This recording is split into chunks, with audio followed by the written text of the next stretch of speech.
After the tragic downfall of the House of Marbas at the hands of House Sylvester, the young lord of House Marbas is forced to take his father's life under the command of Count Alan de Sylvester, the lord of House Sylvester, a rival clan to House Marbas. It was a tragic day when the hands of young Lord Leon were stained by his own father's blood. With the head of the family gone, Leon Marbas is now next in line to become the new head of this declining family, the same family which once revered as the best house of necromancy. Now that he is the head of House Marbas, Leon is leading a conference with the other nobles residing in House Marbas territory. The nobles raise their concerns about their rival, House Sylvester, who is steadily taking control of Marbas territory day by day. There's no telling when they might invade Marbas's territory completely. One noble insists Leon bolster their defenses. As they continue their insistence, Leon politely shuts them off, urging them to practice patience, especially since decisions like these require more time to consider. But the nobles persist, believing that they are running out of time. But Leon strongly believes that unwise decisions may bode ill for his great House of Marbas. After the meeting ends, Leon reflects on how, with the demise of his father, Lord Rune von Marbas, he, Leon von Marbas, rose to the seat of Patriarch of House Marbas at the tender age of 14. House Marbas was once feared as a powerful clan of necromancers, though that reputation has long since faded into the annals of history. Since Leon lacks much experience in governing, he wants to seek guidance. He wonders what his parents would have done in a critical situation like this. While Leon knows that his parents won't respond to his call, for the dead tell no tales, and his parents can offer no wisdom from beyond the grave, he is still in sore need of guidance. He longs to figure out how he might restore glory and prosperity to his house. Leon walks to the office that once belonged to Wellen von Marbas, the founding progenitor of House Marbas, who also held the title of the sole necromancer of the continent during his time. It is said that House Marbas first rose to prominence because the original patriarch made his name on the battlefield. However, ever since the heyday of their founding patriarch, the lineage of Marbas has struggled to produce another full-fledged necromancer, leading the family's fortune down a path of decline. And as fate would have it, Leon was even forced to take his own father's life. Once inside the room, Leon picks up the book that chronicles their lineage. The founding Marbas patriarch, Wellen von Marbas, was a near-mythical figure. With a wave of his hand, he would sweep away his foes like a lethal tempest, summoning waves of the undead in an unrelenting death march. In just 2 months, the eastern region had been subjugated under his conquest. It is said that Wellen von Marbas struck a pact with the devil Marbas, unlocking one of the continent's greatest mysteries and secrets regarding necromancy. And it was possible all through the dread tome Necronomicon, which granted him the power to rule as the sovereign of the continent. And this book in front of Leon is the Necronomicon itself, a priceless heirloom passed down from their progenitor, the very tome that led to the rise of House Marbas as the sole family of necromancers on the continent. As Leon opens the book, he hears a commanding voice speaking to him. Startled, Leon realizes this mysterious voice is telepathic, but what puzzles him is how he's able to hear it, especially since the Patriarch's office is surrounded by an anti-magic field. Nonetheless, he responds, wanting to know whom he's speaking to. The voice echoes ominously, assuring him not to be afraid, as it poses no threat to him or his kin. Leon isn't sure if he should trust the words of something so mysterious that he can't even see. Suddenly, Leon begins to drift into another dimension. It is then that a giant mythical lion materializes right before him. The first thing Leon asks this creature is where exactly they are. Hearing this, the lion realizes that Leon seems unaware of mighty black lion's existence, which suggests that his predecessors likely never told him about such creatures. The lion remembers Leon's father, Rune, but it notices that the thread of mana binding his father to the lion has been severed. Growling, the lion remarks that Rune was such a kind-hearted man for the lord of a dark house, so his demise isn't all that surprising.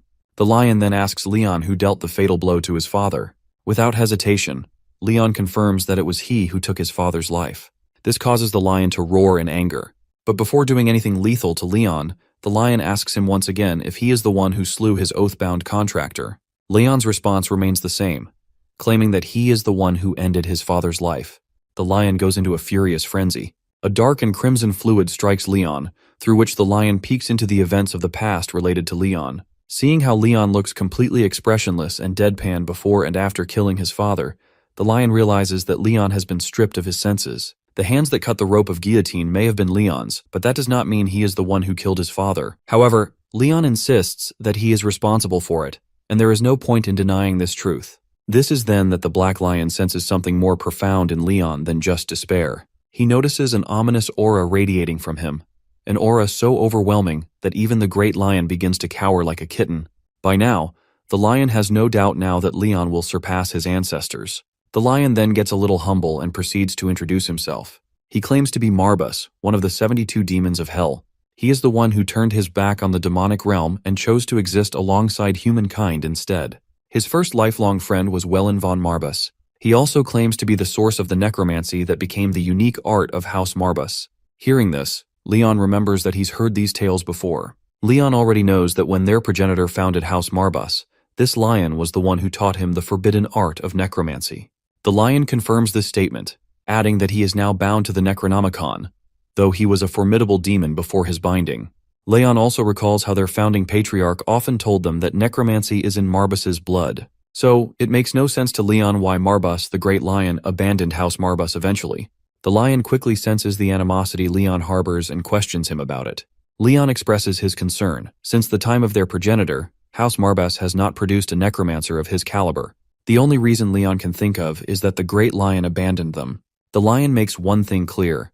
The reason why Leon and his kin have been unable to wield the true might of a necromancer is that they are too weak to perform the role of a fitting vessel. None of Wellen's descendants hold a candle to the sheer talent Wellen possessed. The only thing holding House Marbas back is the decline in their bloodline. After a moment of contemplation, Leon is ready to acknowledge what the lion is saying. After all, it's been nature's law that the strong devour the weak. This is one reason he doesn't feel much remorse about his father's passing, especially since he had nothing special to offer. That said, Leon decides to take the burden of what his father was supposed to do onto his own shoulders. Since Marbas, the black lion, claims he hasn't turned his back on them, Leon requires this lion to do him a favor. But the lion reminds our boy that a favor is an act of kindness, where one party only stands to make a loss. Being a demon, the lion prefers a pact or a deal rather than doing a favor. In this case, Leon decides to make a pact for the power of necromancy. He further strikes a nail into the lion's ego by questioning whether this mighty creature is even capable of granting such power. The lion acts somewhat annoyed at Leon throwing shade over his capabilities. For the lion, the most important question is whether Leon is even capable of wielding such magnificent power. Leon doesn't hesitate to confirm this. He feels more than entitled. Had he been some talentless peon, he would never have been permitted to exchange with a lofty demon such as this black lion. It is said that ordinary folk need only converse with a demon before they are robbed of all mana, suffer hallucinations, and ultimately lose their life. The fact that Leon remains standing means he must possess at least some modicum of potential to be worth the attention of this great lion. The lion admits that Leon is certainly not ordinary. He also seems to possess a measure of grit to boot. With this in mind, the black lion is ready for the pact. However, since it's a pact, Leon will have to offer something in return. Leon is willing to offer anything the lion desires and asks what the lion's price may be. The lion laughs before boldly demanding that he need every facet of Leon's being. This demand comes as music to Leon's ears, as he is more than willing to surrender every part of his meager existence to a mighty demon like Marbas. The scene then cuts to a conference between all of Marbas' household nobles. The only person absent is our boy, partly because of the fact that he was not invited. The white-bearded man, known as Sir Kernshal, speaks his concerns to his fellow nobles. He boldly declares how Lord Leon commands little authority to make decisions of grave importance that affect the entire house. He is sure that his other fellows agree with this assumption as well. The others stay quiet, and their silence is a sort of confirmation to his point. In this case, Sir Kernshal plans to take charge of all matters concerning the house for the foreseeable future. He believes he should be in charge because he is the uncle of Lord Leon, which makes him the closest kin of the current patriarch. With that, he gives the others the chance to speak if anyone has a problem with him taking the position as steward of the house. One man quickly supports Sir Kernshal, believing it would be unwise to oppose him, given that the alternative is a mere pup who hasn't even come of age yet. He certainly doesn't want to leave crucial decisions up to an unworthy child like Leon. Slowly but surely, the others vote for Sir Kernshal to take control of family affairs for now. But one fat man shows his disapproval. He believes that Lord Leon is the only direct descendant of the previous patriarch, and there is no precedent in their family history for appointing the next patriarch in violation of direct lineage. In response, one man glares in disapproval. He believes that what good is lineage when their entire family might be wiped out. The armies of those Sylvester brigands are marching against Marbas as they speak. While he does recognize the fatty's concerns about birthright, it's all pointless when they're all going to die following an incompetent blindly. But the fat man continues to disapprove of his friend's actions. He believes that every last one of them sitting here is only because they were granted a place at this table by the grace of his late lordship. So everyone here owes it to the house to fight to the very last. Even if the sitting patriarch has yet to gather his own faction, the fat man will not stand by and watch his uncle, Sir Kernchal, take Leon's rightful place as heir. By the way, this fat man's name is Pullen, and he seems to be a loyal follower of the previous patriarch. At this, Sir Kernchal stands up, acknowledging how the current patriarch seems to have at least one loyal follower. Pullen tells Sir Kernchal to cut the crap and come clean about what he really wants to say. Sir Kernchal snaps back with a sharp tone. As loyal as Pullen may be, Kernchal believes he lacks the shrewdness to see that it's a done deal. He walks over to Pullen and places his hand on his shoulder, exuding a menacing aura while threatening Pullen to think before speaking. He reminds him that everyone is gathered here for one purpose alone, to make an unsavory choice that would nonetheless be the least of all evils for the house. So he suggests that the fat man avoid standing in the way of their survival, because one wrong decision could lead to everyone's slaughter. We then cut back to the Black Lion and Leon in their intense negotiations. The Lion speaks of how, with this change in the subject of the pact, the true extent of his power has been curtailed. He also recalls how soft and naive Leon's father Rune was. As his contractor, his father possessed a far greater mana reserve than Leon does now. Speaking of mana, Leon remembers that any demon who makes a pact with a human must draw magic energy from their contractor to replenish their own reserve. So Leon questions the Lion about what he's going to do in this situation. The Black Lion snaps his fingers and transforms into a cute little puffy cat, claiming that this will be less draining to maintain. Leon is relieved that with this new form, the Black Lion will be easily mistaken for an adorable pet instead of a terrifying demon. Being called an adorable pet does not sit well with the Lion, so he gives Leon a deadly glare, exuding a threatening aura for calling him that. Anyway, the Lion decides that it's finally time for them to proceed with the next step. Leon is confused and curious, asking what comes next. The Black Lion questions Leon in response, wondering if he has forgotten that he wanted to obtain strength that would rival even their progenitor. Leon admits that he does indeed want that power. The Lion reminds him that the only way to acquire that power and ascend to the same heights as their progenitor is to follow in his footsteps. So, they will be making their journey to the hidden shrine of the progenitor. But before they begin the journey, the Lion warns Leon that it may claim his life, so he wants to know if Leon still consents. Leon simply gives this clueless expression upon hearing how the Lion continues to undermine his resolve. Anyway, the Lion begins to walk on his tiny paws to lead the way. After their short journey, Leon finds himself traversing through the thick forest, the mist woods of House Marbas if I have to be specific. The Black Lion reveals that this forest can be an inscrutable labyrinth for those who are not of the Marbas bloodline. Leon seems to already have a clue about this because his father had told him that only the rightful patriarch may set foot inside the secret shrine itself. But there's still something that doesn't make sense to Leon. If this place was supposed to grant his predecessors the power of necromancy, why has House Marbas failed to produce successful necromancers? The Lion reveals the reason behind it. Not a single one of them had been able to pass the trial. This is the most fundamental requirement if one is to walk the path to acquiring great necromancy power. No one to date has been able to satisfy this first condition and make it through the fog. Once they arrive at the designated location, the Lion raises his tiny paw, signaling Leon to stop. This is where they are about to begin their trial. The trial is simple. Leon has to descend into the mines. But before venturing deep into the uncharted territories, the Lion makes it clear that he would not be able to lend any helping hand. This will be a test of Leon's mettle. The Lion promises one last piece of advice. He urges Leon to follow the Necronomicon's instructions at all times, especially since it holds the key to the power Leon seeks, the power of necromancy. As Leon ventures deeper, he suddenly comes across the green creatures we commonly call goblins. But these goblins aren't the only thing here. There's also a lady captured by these bastards who seem to take pleasure in tormenting women. At that moment, the Necronomicon reacts. It claps, then opens, and the scene focuses on a verse written on one of its pages. The verse says, "The path to mastering necromancy begins with the secret to reanimating the dead." Meanwhile, the goblins are ready to attack Leon.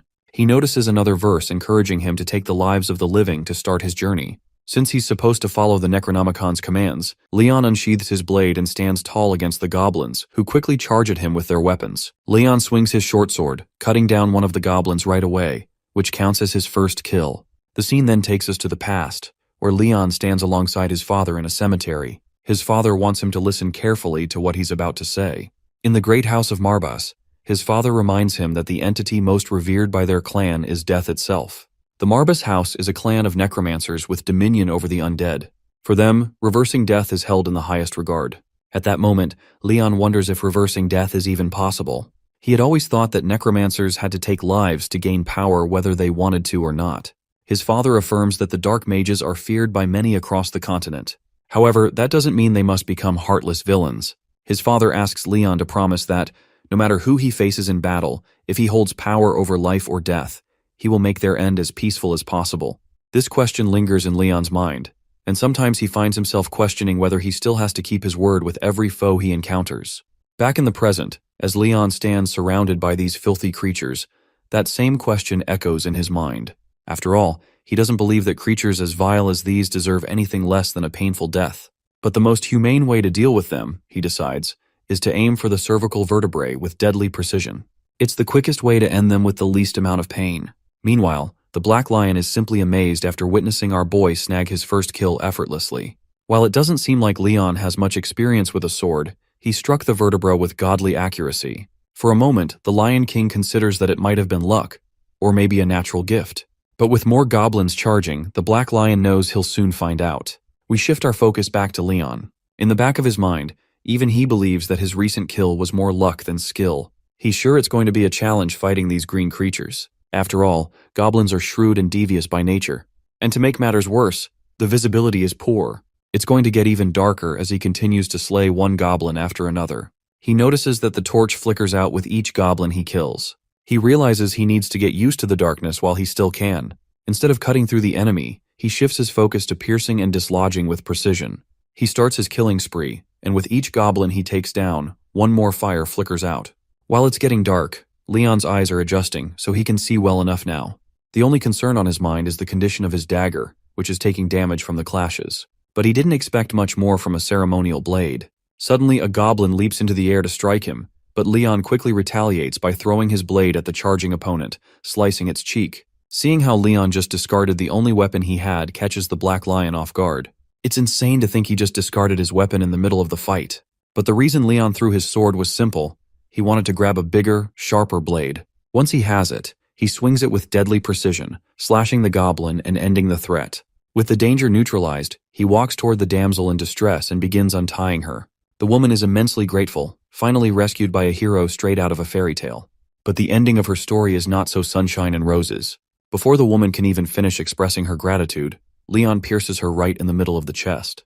The moment his blade lands, Leon is reminded of a piece of advice his father once gave him. He spoke of monsters with the ability to mimic human beings, which he had encountered during his travels across the continents. Leon stabs her again mercilessly, causing her to groan in pain. The reason for this unexpected second stab are once again his father's words. He had specifically told Leon that those who deceive and exploit the trust of others do not deserve a peaceful death. They must experience the same fear and despair their victims felt. And so, Leon believes this woman deserves to learn that lesson through suffering. As he begins his torture, her screams echo through the dungeon. With her death, the last torch is extinguished. The scene shifts to a hotel where dancers are performing, and Sir Kerchal is running the show, surrounded by women. Sir Kerchal is having a blast, fully convinced that the Marbas household will soon be under his command. The woman to his left is equally confident, thinking a gentleman like Sir Kerchal is far more suited for the role of head of the household than a baby-faced boy like Leon. The girls around them continue to flatter him, and Sir Kerchal is enjoying the praise. He believes he's the lesser evil compared to Leon, who would drag House Marbas to extinction. Sir Kerchal is certain that his rise to power is the best thing for the house. While this shit-ass having a laughter full of joy, the brown-haired man wonders how they'll deal with Leon. The people of the estate were fiercely loyal to Leon's father, which could make it harder to dispose of him. But Sir Kerchal reassures him, promising that he already has a plan. He will make Leon's demise seem justified after the fact. Since dead men tell no tales, framing Leon with lies will be easy. The brown-haired man is glad to hear this. After all, the last time anyone heard from the dead man was centuries ago, when the founding patriarch wielded the power of necromancy. With a toast, they celebrate the success they believe is coming. Meanwhile, we cut to Lord Alan de Sylvester of House Sylvester. He's questioning his men about the progress of their plan to subjugate Marbas. One of his men reports that Sir Kerchal is essentially a pawn working under House Sylvester. Now, they just need the official approval for all-out warfare from the imperial household. Count Alan is thoroughly enjoying himself. He finds it laughable that House Marbas is under the impression that their enemy won't launch an attack when it hasn't been long since the first conflict. Alan's lackeys shower him with praise, acknowledging that none of this would have been possible without their leader's remarkable foresight. He also makes sure to give credit to Sir Kerchal, who, in Alan's eyes, is playing right into his enemy's hands. To think that the centuries-long history of House Marbas will end at the hands of a short-sighted traitor, it's almost too entertaining for Count Alan. He orders his men to hasten the preparations. Count Alan feels like he's on a streak of good luck. First, that fool of a father who got his head chopped off by his own son. Now the son himself will be next. But little does he know, the lamb he's talking about is preparing to turn himself into a literal goat. Back in the dungeon, Leon has just finished off the last of the monsters, and the dungeon is pitch black with all the torches snuffed out. This means she was the last monster he needed to kill. Just as he says this, the torches reignite, much to Leon's relief. The Black Lion, meanwhile, is absolutely thrilled to have Leon as his contractor. He leaps over Leon, causing him to fall into the pool of blood.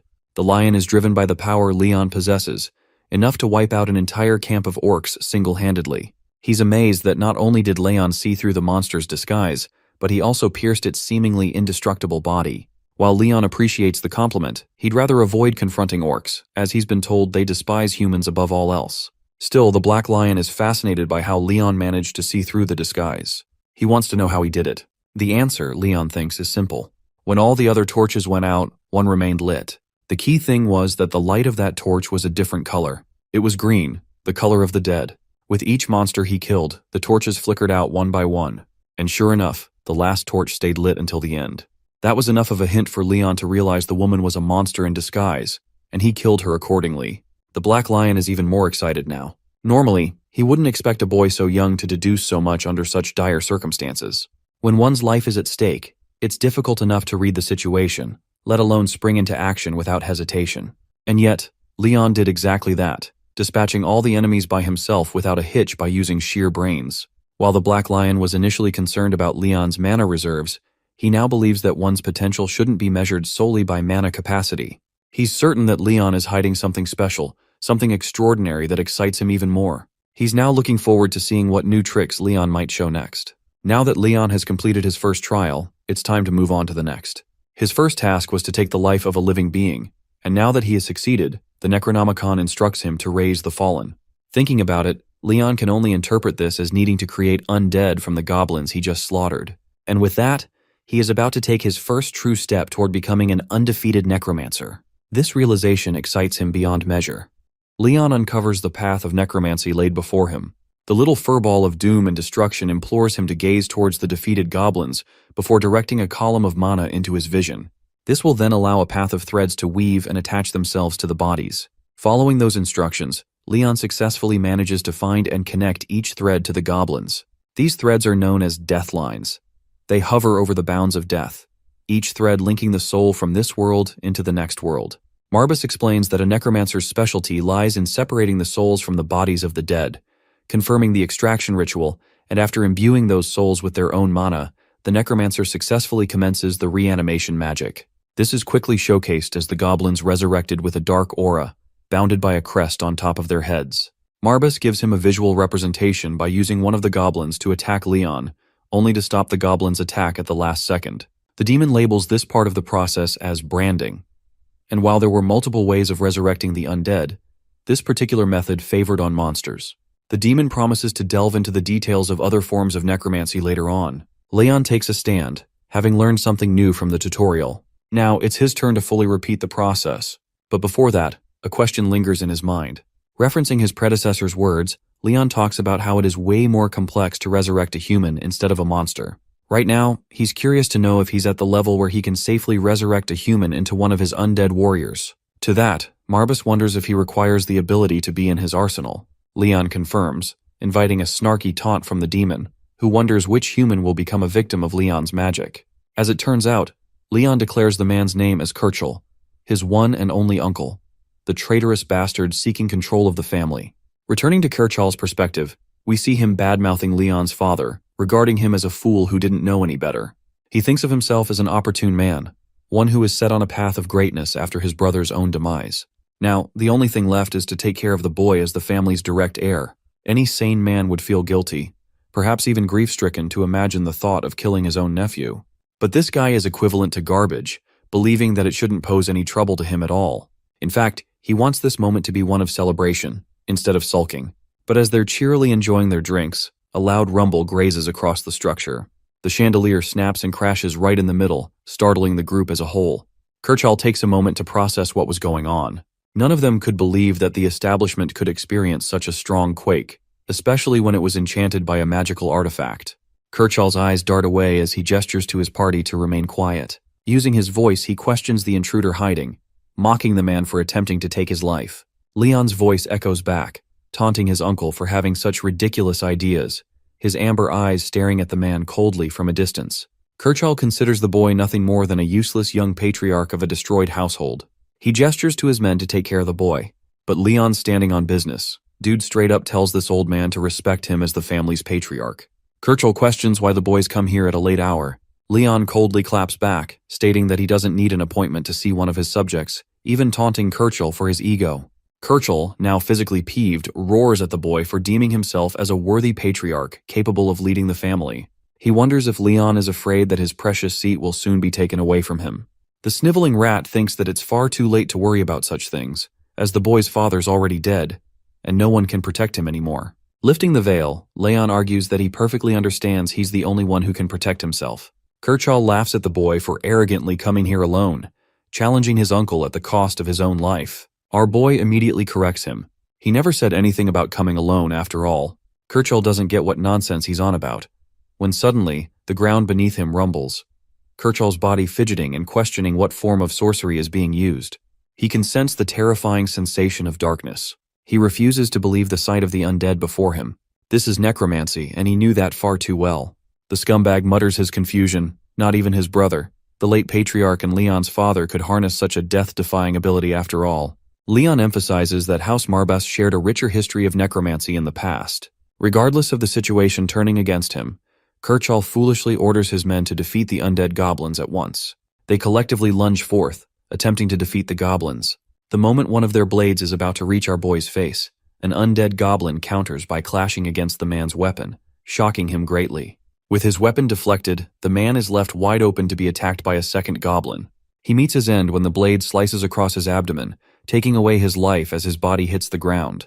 Kirchall's face looks great right now. This dude is pissing his pants. The rest of the undead goblins march on to take down the remaining guards, slaughtering them whole. Seeing this abominable sight take place, the traitorous scumbag can't help but think that he's facing a psychopath. The goblins tear apart Kirchall's men, yet he stands there, unable to piece together his thoughts. This massacre is something he's never seen before. It's really true. It really is true that Leon was commanding necromancy. Fueled with anger and fear, Kirchall wonders how this development could have possibly taken root. Preparing a sphere of black in his hand, he roars at the boy for making a mockery of the founding patriarch's true powers. To this, Leon taunts him, questioning what was so wrong about the true patriarch of the family to be able to wield such sorcery. Unable to withstand his words, Kirchall calls his explanation bullshit, as necromancy is long considered a lost art, something not even the boy's father could manipulate.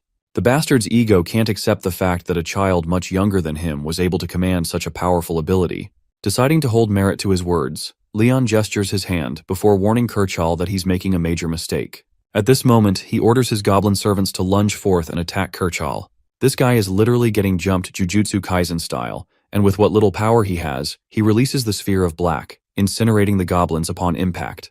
Kirchall's attack may have seemed like it did some damage, but it mattered little to the goblin corpses, who merely recovered from the injury and resumed their mindless attack. The sleazy old bastard couldn't do anything, so he begged his men for help.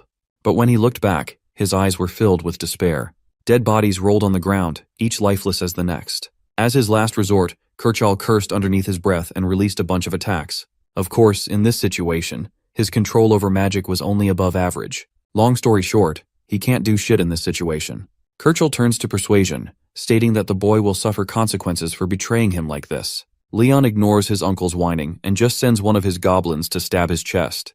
The blade connects cleanly, causing Kirchall a jolt of searing pain, his blood spilling on the ground. He attempts to fight back using his magic, but his control and predictions quickly fade. As his last resort, he deems the boy a traitor for attacking one of his own. Leon drifts off to a related tangent, a memory he once shared with his father regarding the history of the continent. Leon understands that every land has its own victors, and the NS vanquished, and it's only a matter of time before their roles are switched. Kirchall thinks the kid is wasting his time lecturing him, but Leon continues his speech, claiming that while he may be emotionless and cold in his methods, there is one thing he did learn from a book. In Leon's words, forgiveness is a right only bestowed upon the victor, and Kirchall was once that victor too. However, He ended up betraying the patriarch for the pursuit of his own power. But things have changed now. The bitter truth stabs Kirchall, but our boy continues to spit facts and logic against a dead man's incoming doom. He doesn't even bestow a farewell upon his traitorous uncle, and desperately hopes that Kirchall suffers all the way to his next life. Vowing to celebrate this day every year, Leon intends to punish Kirchall by taking away his life. In mere moments, the goblins swing their weapons at the old man, his life painfully ending with an agonizing scream. With this guy dead, Marbas is a little impressed by our boy's psychotic methods. He's rather impressed that a newbie necromancer has the ability to wield its powers with such precision. It's as if Leon has the experience of a decade behind his back. To that, the protagonist reaches an exciting enlightenment, a plan that even terrifies the demon furball. The scene switches to an urgent meeting of the council, where some nobles are confused why Kirchall has demanded yet another summoning from them. They can't figure out why he's being overly annoying as of late, while one baldhead believes that this meeting has to pertain to an urgent matter for being called on such short notice. They amuse the responsibility of the Sylvester House breaking the peace treaty and striking House Marbas while they're at their weakest. Not everyone believes the same, because breaking a major treaty like that would be a bold move from the opposing house. The war can't continue without the permission of the clan heads either, so they ultimately decide to sway away such doubts and await Kirchall's arrival. Well, someone does arrive, but it's not Kirchall. It's a young boy, whose every step haunts the council members and bolts them into a state of contemplation. They can't fathom why Leon is here when the meeting was called by his uncle. It doesn't make any fathomable sense for Leon to appear in his uncle's place. Our boy wastes no time and immediately calls out the elephant in the room. He knows they were expecting to see their uncle, and he has some rather exciting news to share. Kirchall won't be attending the meeting, particularly because he's out of commission and can't attend the meeting. Seeking further clarification, one of the council members begs for an explanation. Leon calmly takes his seat before declaring Kirchall's death, sending shivers across the room. He even goes as far as to confirm that he took his uncle's life, and with that clarified, Leon amuses if any one of them has something to say regarding his decision.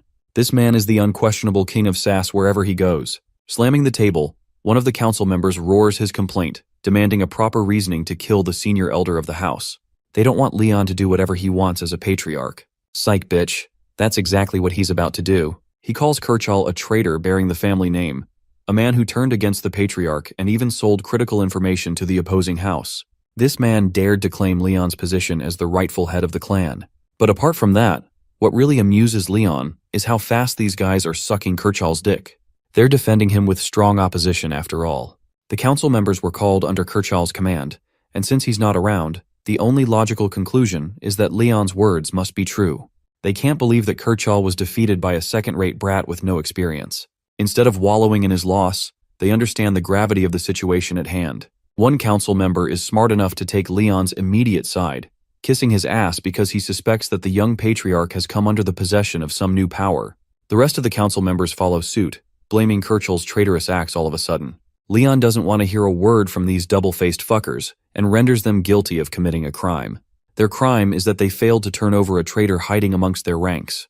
The council members are experiencing 15 heart attacks every second, knowing that this kid is outplaying them in every argument. They counter Leon, requesting for evidence behind the boy's punishment, as if to accuse him of committing murder without reason. The young patriarch expresses that he's already come prepared for that. To show them some proof of his words, he demonstrates the betrayal of Kirchall. He uses necromancy to call forth the souls of the damned, causing goblins to summon from beyond this realm. The council members are befuddled, shocked to see him commanding necromancy before their eyes. Among those resurrected, Kirchall's body rises before them. Leon calls for his name, the man's zombie-like body just holding itself together in one piece. Then he orders the deceased traitor to confess his crimes. The council members keep asking the same boring question, and Leon's done answering it over and over again. It's simple logic to him that necromancy is a magic practiced by the heirs of House Marbas. The goblins roar at the council members, causing them to flee the scene. But before these assholes can even escape their seats, one of them already hits the ground, his head severed from his shoulders. Another one drags his pitiful body across the floor, his legs severed. Leon doesn't have time for mercy, and concludes that this meeting is far from over. He uses Kirchall's corpse as the object of their demise. The undead human rises before his master, his mouth open wide. Leon asks again, questioning if the council members shared involvement in the traitor's acts. The mummified body of the deceased man speaks nothing but the truth. Every single one of the council members were responsible for bringing down the patriarch. They all knew he was a traitor who sold information. Having confirmed that, Leon is content with his decisions. Blondie over here thinks he's special and begs to be spared. The same goes for the other bastards, all begging for a second chance. Leon serves them poetic justice, making his goblins tear apart their flesh. With the council eradicated, Leon fully embraces his powers of necromancy as the true patriarch of the Marbas house. Their long-lost ancient power, finally restored. Leon stands over the lifeless bodies of the slain council members with his Necronomicon floating ominously at his side. He surveys the aftermath of his work before turning his attention to a servant trembling in the shadows. Without hesitation, he demands to know the whereabouts of Pullen. The servant, shaken by the bloodshed, nervously reveals that Pullen is being held in the dungeons below on a charge of sedition. Upon hearing this, Leon orders the servant to lead the way. As he steps toward the door, he looks at the remaining servants and soldiers, warning them that they are free to flee if they wish, but if they choose to stay, he will not be held accountable for what happens next. He leaves, trusting that they will make the right decision. At House Sylvester, a man approaches Alan and hands him a letter. Alan takes it and reads slowly with a hint of relief appearing in his eyes. The letter brings news that the imperial household has turned against House Marbas, which excites him.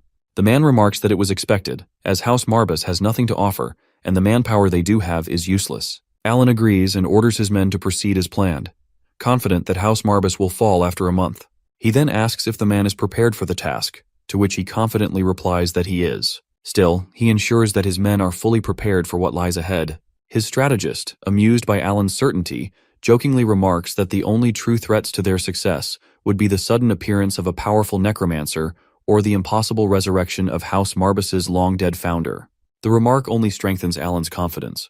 In the dungeons of House Marbas, Leon finds Pullen locked in a cell. The moment Pullen sees him, he begins pleading and apologizing, admitting that he allowed Karchal's dark ambitions to take root, which ultimately put Leon in danger. Overcome with guilt, he insists that he deserves death for his failure. However, Leon sees things differently. Pullen was the only one who opposed Karchal, proving his loyalty and making him a valuable recruit. With that, Leon orders him to rise, stating that there is much to be done and that he requires Pullen's service.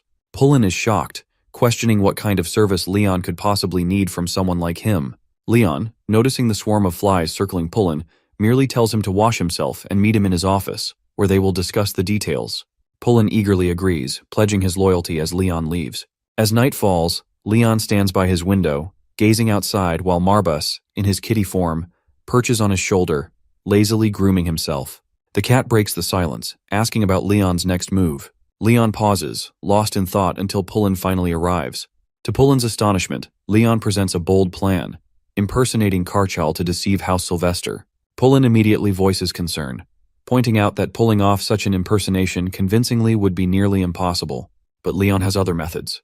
Without hesitation, he summons a doppelganger, which morphs into Karchal's exact appearance right before Pullen's eyes. Stunned, Pullen can hardly believe what he's witnessing. Leon has just summoned an undead minion with ease. He had heard the rumors about Leon's abilities, but seeing this firsthand makes him realize just how powerful the Necromancer truly is. Still, doubts linger in Pullen's mind. Though the doppelganger may resemble Karchal perfectly, controlling it convincingly enough to fool House Sylvester is another matter entirely. He nervously expresses his concerns, fearing that their deception will quickly be uncovered. According to Pullen, the undead has no way of perfectly replicating a person's speech pattern, handwriting, or behavior. However, this isn't just any undead. It is an illusion created by a creature known as a doppelganger, which Leon managed to find. Unlike ordinary undead, this doppelganger is capable of not only mimicking someone's appearance, but also retaining their memories and personality. To demonstrate its abilities, the doppelganger channels Karchal's magic, stunning Pullen with its accuracy. Leon then recalls the moment he first encountered the creature in the dungeon while searching for a book. At the time, the doppelganger had taken the form of a woman. After killing it, Leon had demanded its name, to which Marbas revealed that it was called a doppelganger, an entity capable of replicating a person's appearance, personality, and even abilities. At the time, it had been mimicking a traveler it had slain, along with her companion. Hearing this, Leon had begun to formulate a plan. Without hesitation, he had used his necromantic magic to raise the doppelganger's body from the ground. Once a minion of the founder of House Marbas, the creature now belonged to his descendant. After all these decades, it had finally returned to its rightful master. This demon Instagram baddie is pissed as hell, while Leon glances over his contractor, acknowledging Marbas favoring him over her. The demon warns him that the creature they're facing is capable of transforming into any target a necromancer has encountered. The only condition being, she can't transform into a target more powerful than the caster. Marbas reminds our boy dearly that he better act humble because he's still too weak. Despite trapping his uncle's soul into his arsenal of soldiers, Marbas expresses that the human soul will eventually return to nothingness. That's why the demon recommended that he stay away from the matters concerning House Marbas, since he didn't have a permanent solution to the problem. But Leon opposed this strongly, arguing that he wouldn't betray his bloodline. The moment he leaves the family, innocents of the estate will be slaughtered by members of the Sylvester family. The demon furball wonders if he's so selfless to wager his own life for the sake of others. As heartless as Leon is, he's ready to die for his family's sake. The demon thinks he's being loyal to a fault, for little to no reason at all. Instead of choosing to focus on that, he addresses the more pertinent matter at stake. A purple phantasm emerges before them, with Marbas suggesting he resurrect the creature and use it to his advantage. Leon questions if he knows this creature. Turns out, this one belongs to the founding patriarch's collection of the undead. With Leon's current condition, it will be a great help for him, so long as he can deal with its anger issues, that is. Without further ado, the boy issues the incantation, causing the phantasm to materialize into an almost human-like form. It glares at its master, before getting hard tackled by the demon furball for returning to its newest contractor. The creature has just revived and he's already bullying the thing. Leon sees their little argument go down. The creature thinks for a moment before reaching a conclusion. Bro literally copies the fireball jutsu hand signs from the Uchiha clan, before mimicking the appearance of Leon. It also bites back against Marbas, causing him to become shocked at its boldness. All of a sudden, there are two Leons in the room, identical in appearance. Sharing another council meeting, Pullen recommends that they could use the mimicking ability to recreate Kirchal's imitation down to the smallest habits. He's more than confident that this trick will work in an espionage mission against the Sylvesters. It's a wonderful recommendation and to Leon's liking. Pullen requests asking one final question for clarity. Referencing the fact that the Sylvesters will try to secure support from the royal household, he questions why the patriarch is so adamant in defending House Marbas, even though fleeing would guarantee a much better chance of his own survival. It's the same suggestion that the demon Marbas gave him, but Leon believes he's got a firm duty to uphold, to protect the household. Hearing this answer, Pullen is determined to serve the patriarch until his dying breath. Though he's confused what motivates Leon to go to such lengths for his family. It's a good question, as Leon himself had pondered the same for a while. While he isn't exactly a noble hero of justice or anything, all he cares about is becoming a worthy head of the household, which is why he has to prove his worthiness to the throne. For now, the answer to his resolve remains shrouded in mystery, but that's also the reason he's delaying his plans, in order to consolidate an answer with his actions. Right now, in order to achieve that goal, he must first eliminate those who threaten the peace of House Marbas. The boy refuses to follow in his father's naive footsteps, and believes he will one day discover an answer for himself. His reason to fight. After the meeting, Leon meets Crow as his doppelganger. This is literally just among us at this point. The creature continues to insult its master, Marbas. The demon furball gets double-teamed when both Leons corner him in an argument. Crow is the last inheritance left by the founding patriarch to his successor. Now that Leon's acquired a powerful servant, an assassin with cunning abilities, he could execute many missions with ease. Crow's specialty is killing, and his second specialty is of course berating the demon cat, who continues to get annoyed by his slander. Leon confirms that he requires much-needed assistance from Crow's abilities. He wants him to mimic Sir Kirchall, his late uncle. Crow believes it should be a piece of snake, when the correct phrase is a piece of cake. In any case, Leon thinks his version of the phrase is way cooler and better.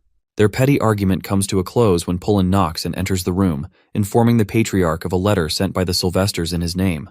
Curious to read its contents, he opens the letter, learning how the Sylvesters are slandering House Marbas for abandoning their duties for well over a century now. In order to punish House Marbas for torturing its subjects for the sake of its own amusement, the Sylvesters have assumed rightful leadership under Count Alan de Sylvester's orders. A direct declaration of war between House Marbas and House Sylvester.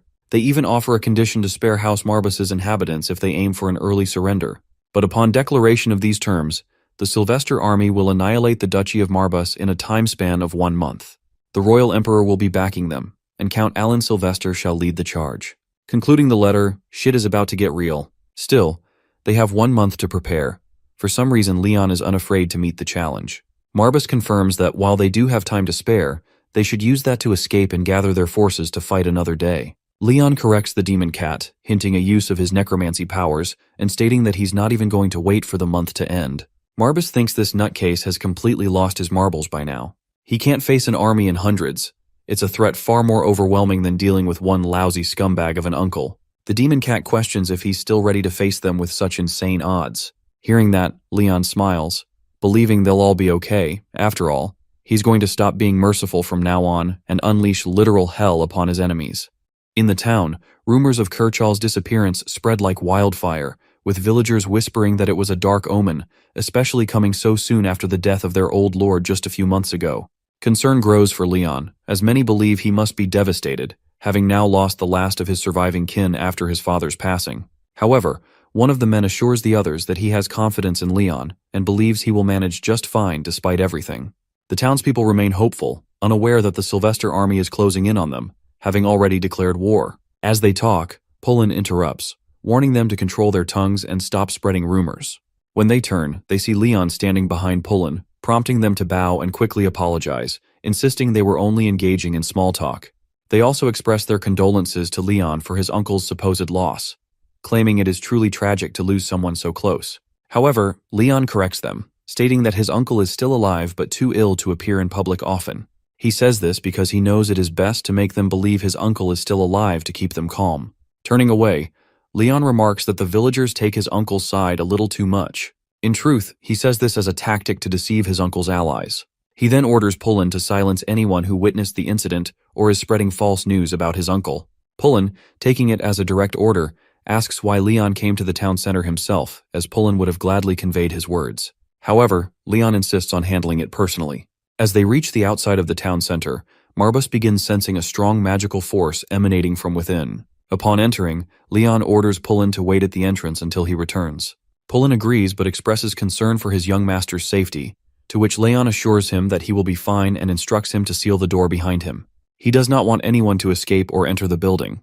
With that, Leon steps into a blood-stained, chaotic room, where chairs, tables, and bottles are scattered about while a few people are busy cleaning up the mess. Among them, Leon notices a boy with wolf ears and turns to Marbus, asking if this is the person he spoke of. Marbus confirms it.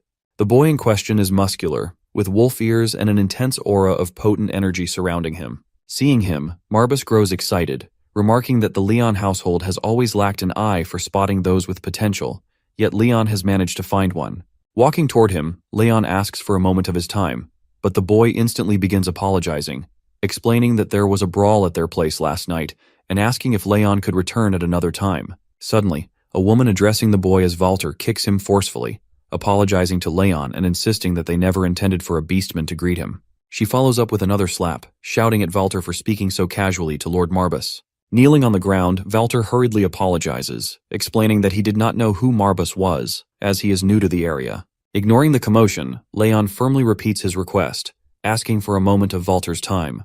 The lady steps forward, offering herself instead, but Leon dismisses her, revealing that his business is specifically with Walter.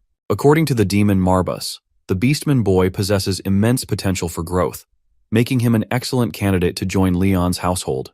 Meanwhile, Walter remains kneeling, frozen in shock at the realization that he is in the presence of Lord Marbus's house and had just spoken so casually to him. Suddenly, to his astonishment, Leon casts a spell that emits a dark smoke, which begins to surround Walter's body, healing his wounds. Staring at his now recovered body, Walter is left speechless, but Leon's patience is wearing thin.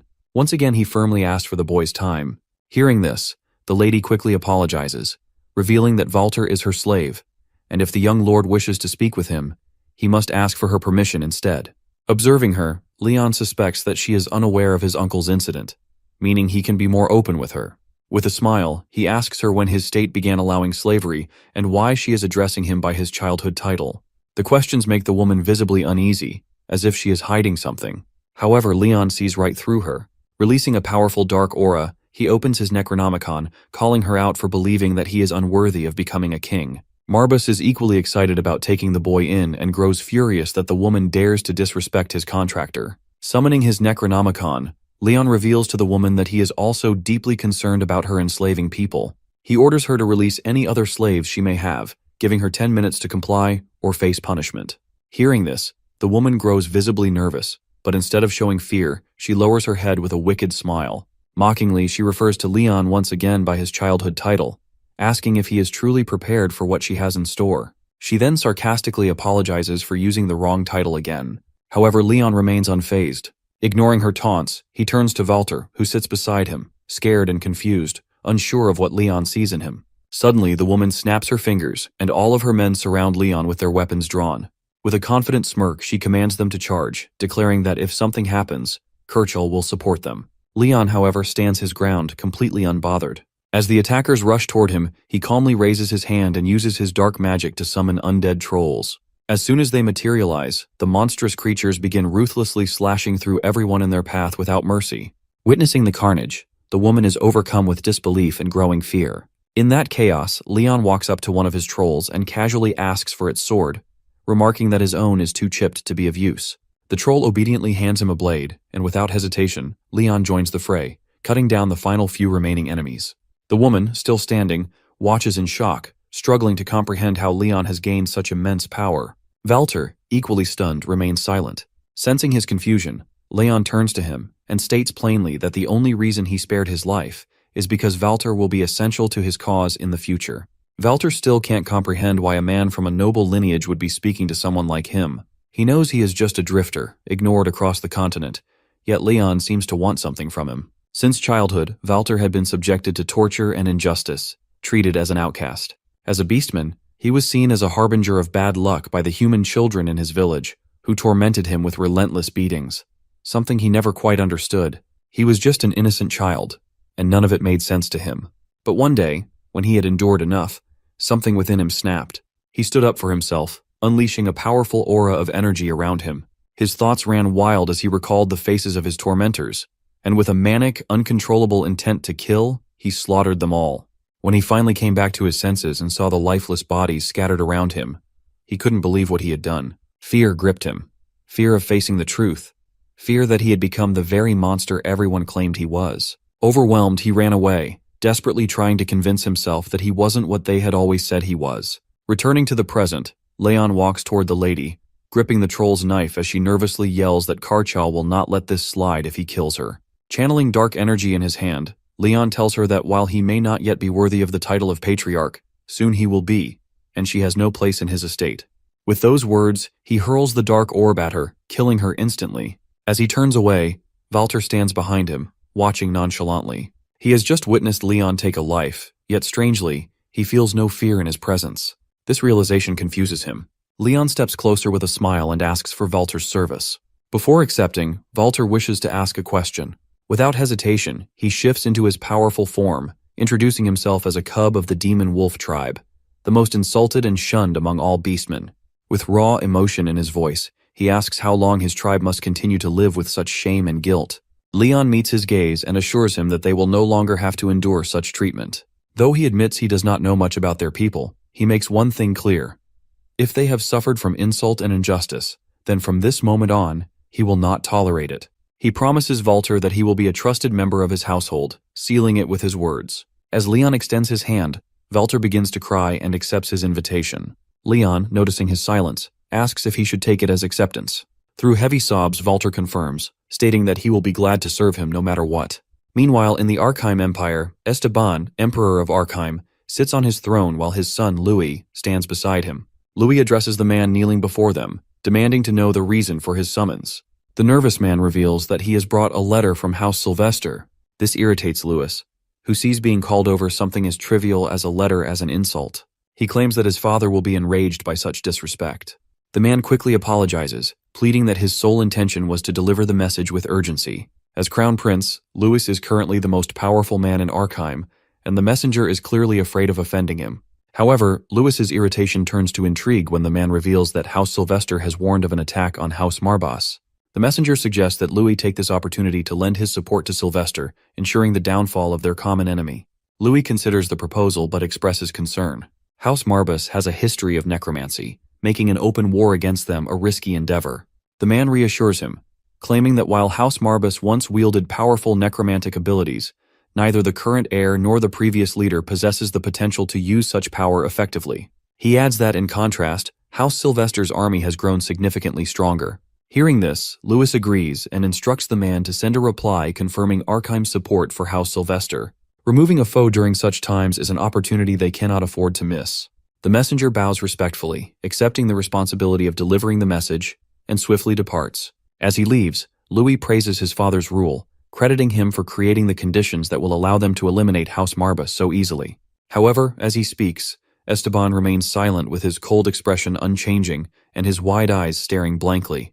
Louis then lifts his father's lifeless body, smirking as he proclaims that soon, everything will be his. At House Marbas, inside Leon's office, Walter stands before him, now dressed properly. Pullen steps forward and places a pendant around Walter's neck, an artifact of great significance. Pullen explains that while Leon and the others consider Walter a member of their house, the common people will not be so accepting. Suddenly, Walter gasps in shock as his wolf ears vanish the moment he wears the pendant. Pullen informs him that the artifact is meant to conceal his beastman identity, as it could hinder Leon's cause. Though confused, Walter ultimately agrees, which brings a smile to Pullen's face. Leon, who has been observing, orders them to a meeting regarding pressing matters. Once gathered, he declares that words alone are not enough, so they all must pledge their loyalty to him with more than mere promises. With a piercing gaze, he asks if they are truly prepared to devote their undying allegiance to him. Hearing this, Pullen begins to cry, swearing his loyalty to Leon with heartfelt and solemn words. Following his lead, the doppelganger also pledges his allegiance. Witnessing this, Marbas grows excited, believing that both domination and subjugation are now on their side. Seeing everyone swear their loyalty, Walter follows suit. However, confusion strikes him when he notices Leon speaking. Not to them, but to the table. Leon remains unfazed and proposes forming a mana-bound pact with them. He makes it clear that refusing would simply mean they are unwilling to join him. A mana-bound pact converts the mana of each participating party into a binding pattern, forging an unbreakable bond. This connection allows them to share secrets that neither can reveal to outsiders. With everyone in agreement, Leon initiates the process. Channeling dark magic into his hand, he creates a portal in the ground. A massive surge of dark energy erupts from it, followed by two monstrous demonic hands emerging, clutching an ancient scroll. As the scroll unfurls, Pullen and Walter begin reading its contents. At that moment, the monstrous Marbas reveals his true form, declaring himself the deity of the house and the demon from whom House Marbas derives its name.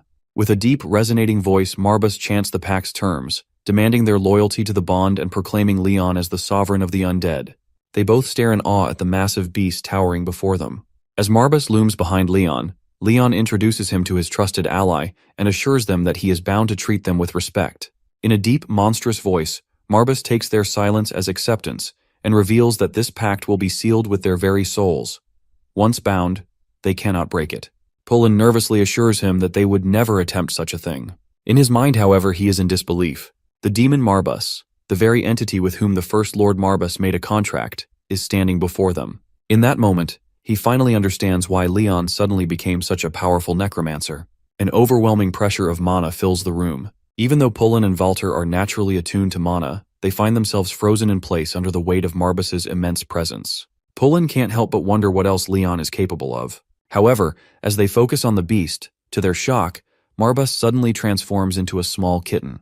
Walter, startled, is about to question what just happened, but Pullen quickly silences him by covering his mouth. Marbas notices and asks what he intended to say. Thinking quickly, Pullen nervously responds, claiming that Walter was simply marveling at Marbas's immense size and structure, as he had likely never seen such an awe-inspiring sight before. Marbas accepts the explanation but warns them not to reveal his existence to anyone.